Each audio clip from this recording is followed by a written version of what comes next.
सर्व लाडक्या बहिणींसाठी मोठी बातमी, मोठी अपडेट. आता मिळणार नाही 2100 रुपये प्रति महिना. होय लाडक्या बहिणींनो, तुम्हाला जर तुम्ही वाट पाहत असाल, प्रति महिना 2100 रुपये शासन करणार होती. लाडकी बहीण योजनेमध्ये सध्या 1500 रुपये प्रति महिना हा दिला जातो. परंतु निवडणुकीआधी महाराष्ट्र शासनाने अर्थातच महायुती सरकारने त्यांच्या जाहीरनाम्यामध्ये, त्यांच्या वचननाम्यामध्ये सांगितले होते की आम्ही निवडणुका झाल्याच्या नंतर जर महायुतीचं सरकार पुन्हा एकदा येईल तर आम्ही सर्व लाडक्या बहिणींना प्रति महिना 1500 रुपयाच्या ऐवजी 2100 रुपये देऊ, असे त्यांनी जाहीरपणे सांगितले होते. आणि ते आपल्या जाहीरनाम्यामध्ये सुद्धा त्यांनी सांगितले होते. सोबतच प्रत्येक वेळी, प्रत्येक प्रचार सभेमध्ये त्यांनी ही गोष्ट सांगितली होती वारंवार.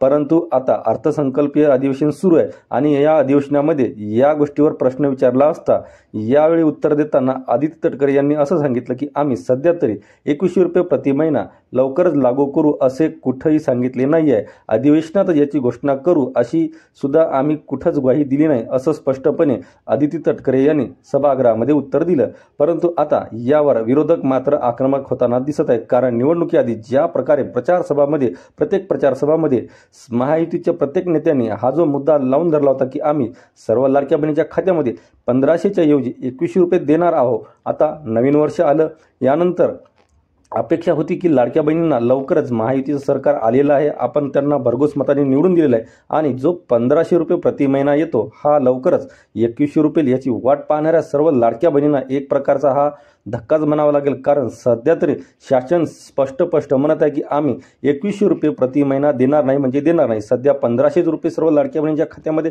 येणार असून लवकरच आता जो फेब्रुवारी आणि मार्चचा रखडलेला हप्ता आहे तो सुद्धा सर्व लाडक्या बहिणींच्या खात्यामध्ये येणार आहे. या संदर्भामध्ये माहिती देताना त्यांनी पुन्हा एकदा सांगितले की आम्ही 8 मार्च जागतिक महिला दिनानिमित्त सर्व लाडक्या बहिणींच्या खात्यामध्ये हे पैसे जमा करणार आहोत. तत्पूर्वी लाडक्या बहिणींनो, जर तुम्ही 2100 रुपयाची वाट पाहत असाल तर वाट पाहू नका. तुम्हाला 2100 रुपये प्रति महिना होणारच नाही. केवळ आणि केवळ 1500 रुपयेच प्रति महिना हा सर्वच्या सर्व लाडक्या बहिणींना इथं लागू असणार आहे.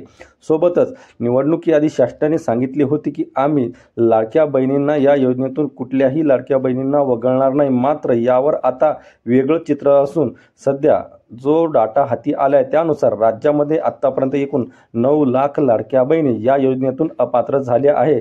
आणि सर्वात महत्त्वाची बाब अशी की यामध्ये ज्या महिला अपात्र झाल्या आहे त्यामध्ये बऱ्याच महिला या गरीब कुटुंबातील आहे असं पुढं आलेलं आहे. हा बघा जाहीरनामा, ज्या जाहीरनाम्यामध्ये खुद्द त्यांचा जो वचननामा यामध्ये कशा प्रकारे त्यांनी स्वतः सांगितले होते की आम्ही लाडकी बहीण योजनेअंतर्गत पात्र महिलांना 2100 रुपये देणार आहोत.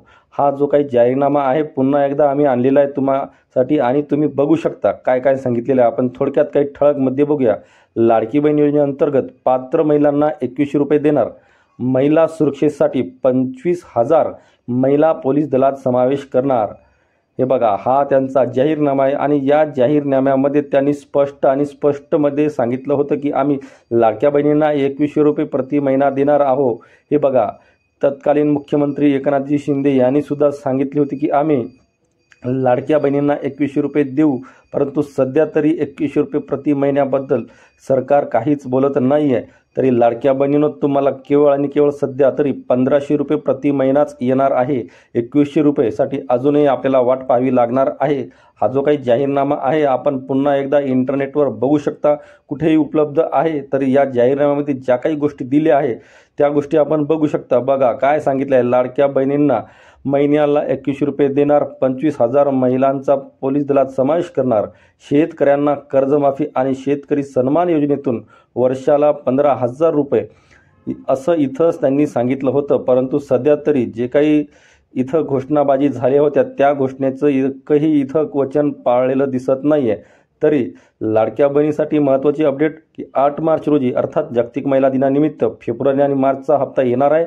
आणि PM किसान योजनेचा सध्या हप्ता आलेला आहे. नमोचा हप्ता येण्याची वाट शेतकरी पाहत आहेत. त्यांचा सुद्धा हप्ता लवकरच सर्व शेतकऱ्याच्या खात्यामध्ये जमा होणार आहे. महायुती सरकारने निवडणुकीआधी जे काही वचननामा जाहीर केला होता, जाहीरनामा दिला होता, त्यामध्ये जे काही त्यांनी सांगितले होते याबद्दल आपले काय मत आहे आपण कमेंट करून व्यक्त करू शकता. तरी याबद्दल आपण आपले मत कळवा. धन्यवाद. जय महाराष्ट्र.